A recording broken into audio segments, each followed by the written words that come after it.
Baby number 6 on the way. Baby who? Mama Africa, your children are home.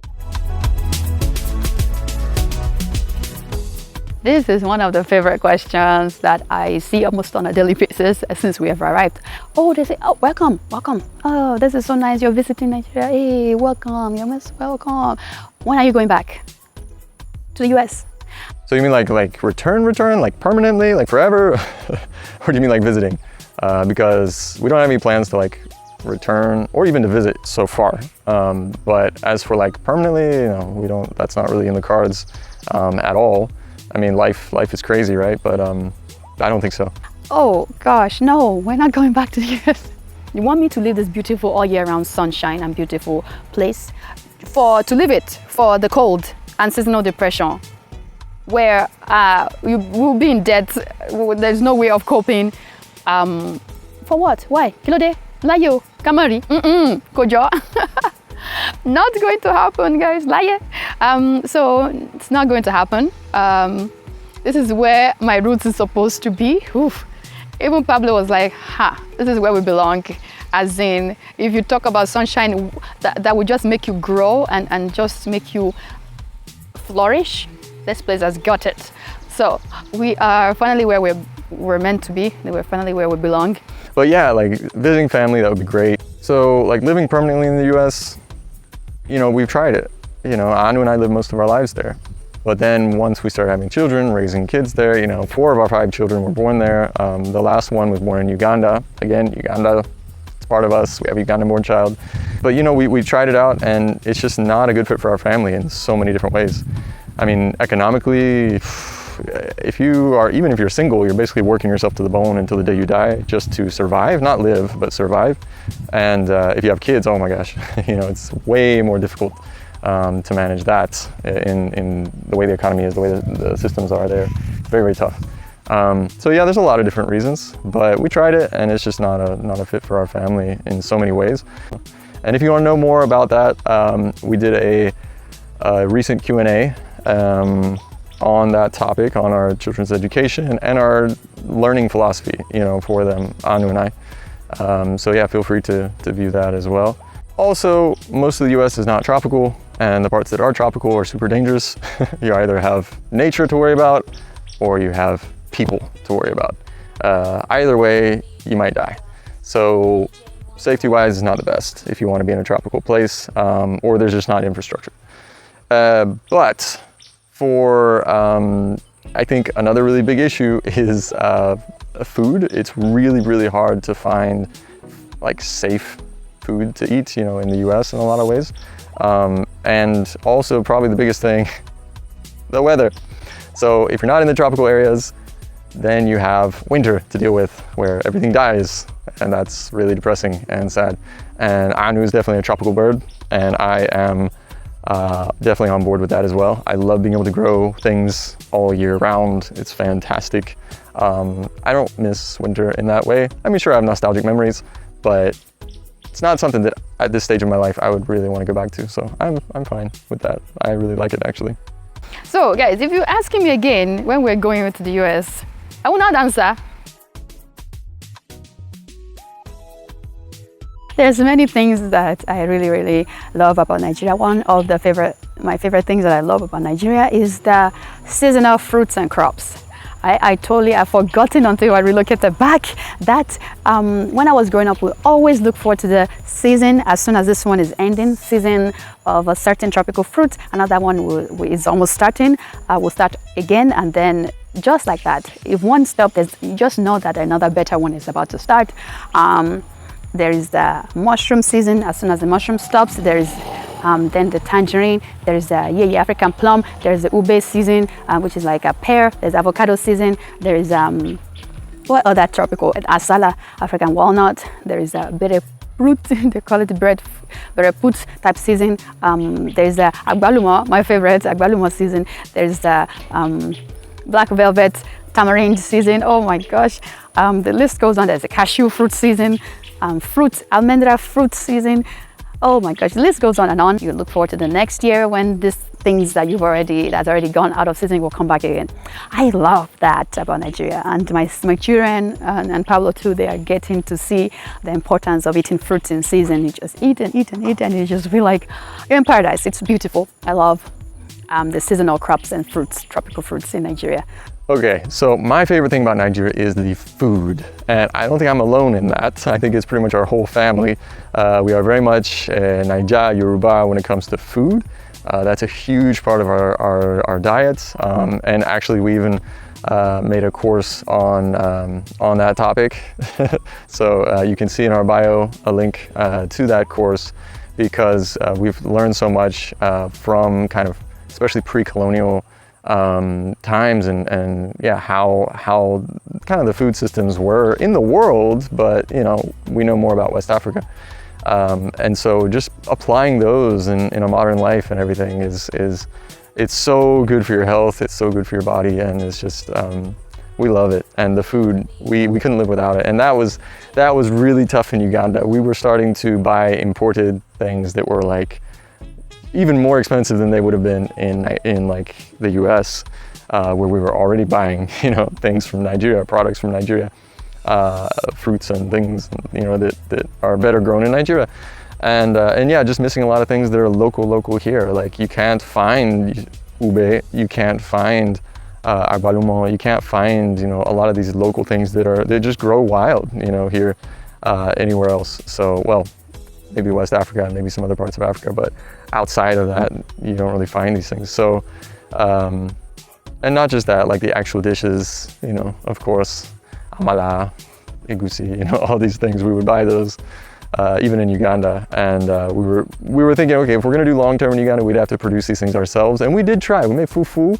If you see a vlog on that, you might have seen it already with Anu and myself trying to make fufu, and it's it wasn't super successful. It's doable, and we would probably have learned it, but we're just so thankful here. Like when we arrived, it's just like so many different foods that we've been missing, and then even more that we didn't even know about before. And it's just like, we love it. We really love it here for many reasons, but for that reason is another one. Food, my favorite thing.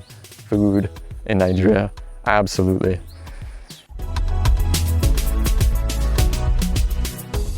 So the least favorite thing is, and this isn't just Nigeria, this is also Uganda and maybe many more places in Africa, I'm not sure. But I know in Uganda and here as well. In Uganda, they use the word edagala. And here in Yoruba land, they use the word ogun.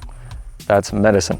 And they use it for everything. And it's super detrimental. If I could say one thing that I like the least, I love the least about Nigeria is the remnant of colonialism.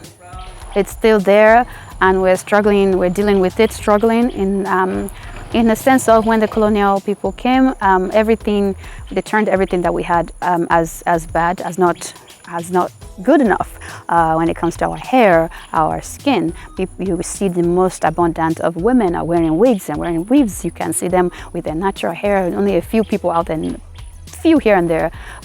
If you do natural hair, they call you names. They think you have a religious thing behind just going natural. Like, why don't you wear weaves? What are you trying to prove? And same goes for the skin tone. Everyone and their mother have bleached their skin. They use lightening skin cream so that in their 50s, 40s, 50s, they look like they're in their 70s. Their skin has been damaged, and the young ones too is what scared me the most. They are using it for the younger ones are using it, and at the age of 12, 13, 14, you see them already using lightening cream. For what? Just to, you know, for fit a standard of lighter skin is better, which is not so. So if I've been trying to raise awareness that, hey, okay, for example, I've had young girls in there, maybe 15, come to me and say, your children, their skin's so beautiful. What can I use? What cream can I use for my skin to be this beautiful? And I look at them and I'm like, your skin is like my skin. Your skin is just beautiful the way it is. I am their mother. I'm not using any lightening cream. What would I say my problem? What would you say your problem is that you would then go and take look at my children who are naturally like that, and you say, oh, I want to look like them, I want to bleach my skin away. So your skin is beautiful the way it is. If you don't know the benefit and the importance of the skin, what it does to protect us against any external barrier, sickness, sicknesses and everything like that, if you know the importance of it, you would cherish it, you would love that skin to pieces, you would just love on it, you wouldn't use any cream on it, but to eat healthy foods that would benefit you goes inside out to show, to reflect all that natural beauty. And what I keep telling them is, no, your skin is beautiful the way it is. You don't have to put anything on it. So I'm raising the awareness, but that is the fragments, just some of the fragment. The other fragment of the economical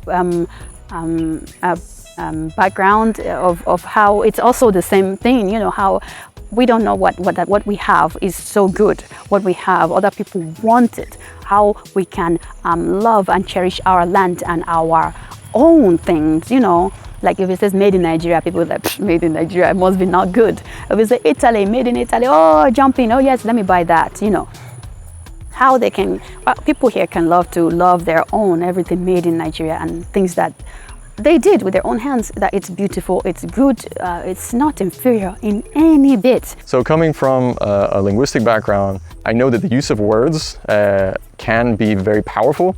It doesn't determine the way that you think like directly, but it can influence the heck out of the way you think and the way you view things. And using the term medicine, right, which they put on things that are supposed to help your body, right, heal your body, medicine, right? And for us, food is our medicine, for the most part. We're not 100% against ever taking like anti-malarial medicine or something like that. Like if you need it in emergencies, it's great that we have that in modern times. But in general, food is our medicine, and medicine, that concept it's generally a good thing in most people's minds, right? Well, they apply that to everything else. And when I say everything, I mean everything. So a big one is alcohol. I really hope that other countries don't pick up on this, but Nigeria has sachets, little sachets. And these sachets, they're sold everywhere. There's long, streams, just chains of these sachets. You just rip one off. And these things are also under the category of edagala. They're basically just gin and stuff like that. But they call them bitters. And I know a lot of Nigerians are like, bitters, I know bitters, yes, it's good for you. So no, bitters, it's bitter because of bitter leaf and different herbs, right, that they put in the extracts, etc., that they put in it, they steep in this alcohol. And it's a very common thing. Even people will make it, homemade bitters all the time. And they'll have little pubs basically at their house and stuff like that everywhere in small villages and towns and everything, in addition to the sachets. But it really has created a situation where men in particular, they're essentially alcoholics all the time. Again, going back to the sachets, here you'll have men on the job. They'll be building your house and they'll be like, oh, my back's hurting. Let me go get a sachet. And the sachet has a picture of a man holding his back in pain. And it's like, oh, this is good for men and it's good for back pain. Let me drink on this. So they'll just be sucking on this as they're working, these little sachets. And I'm like, these are functional. I say functional because they're not 100% there, but they're more functional than if they don't have it. So they are alcoholics, but functional alcoholics. So your house might be a little wonky, but it's better than if they didn't, where they're just lashing out at everyone. So anyways, the point is, it's very dangerous in that sense, edagala, because, ogun is what they call it here, right? Calling everything medicine. Alcoholism is a huge thing here because of that, I think. Then another use, a third very, very detrimental use of the word medicine is pesticides and herbicides and things like that. Things like sniper and these other awful things that they spray, on their gardens, and they don't read the instructions, or maybe the instructions aren't there because they poured some into a bottle and sold it to someone. So, and there's no regulation, and the same in Uganda, there's no regulations here.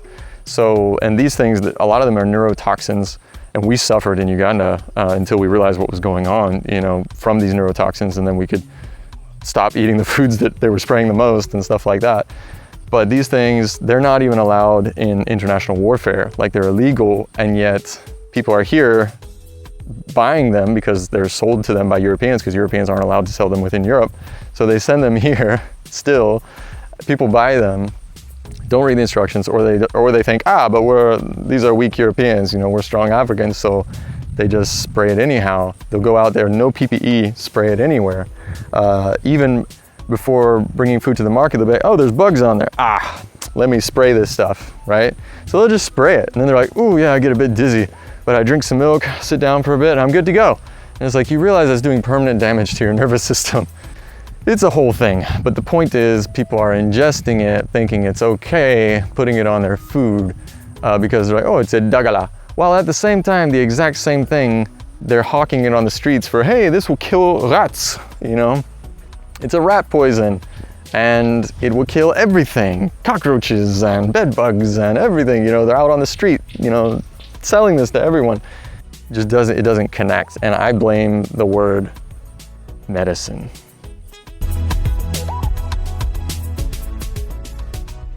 That's another hot question. Baby who? Baby number 6 on the way. Is it so? All right, do you know something I don't? Cause, all right, you're just messing with me. Got it. All you womb watchers, all you guys who are looking and watching as baby number 6 is cooking, boiling, or whatever it is that the term. Anyways, the answer to that is no.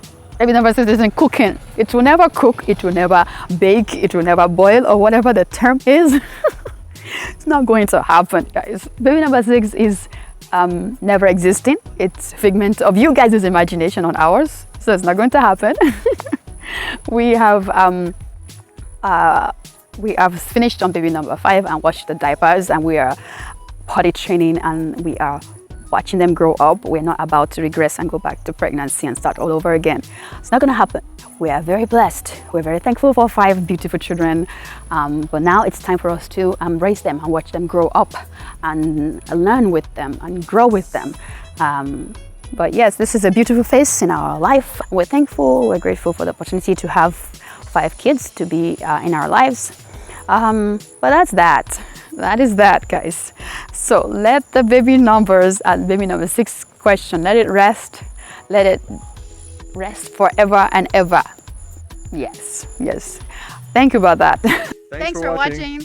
We'll see you in our next vlog, and don't forget to like, share, and subscribe to our channel, Familia Pablanu, and go and see our sister channel, the movie channel, Familia Pablanu Production. Watch our film, My Love from Another Land, and our comedy skits. And feel free to see all the other awesome stuff that we've been working on, like the course that we mentioned. Right, go sign up for the course, Returning to the Roots of Wellness. Learn to cook SOS-free meals, and also go check out our Pablanu's Kitchen, where we cook SOS-free recipes. And we're a little bit behind on that, but we'll get on. We'll be developing that more soon. Yes. But until next time, we say Odabo. Odabo, adios.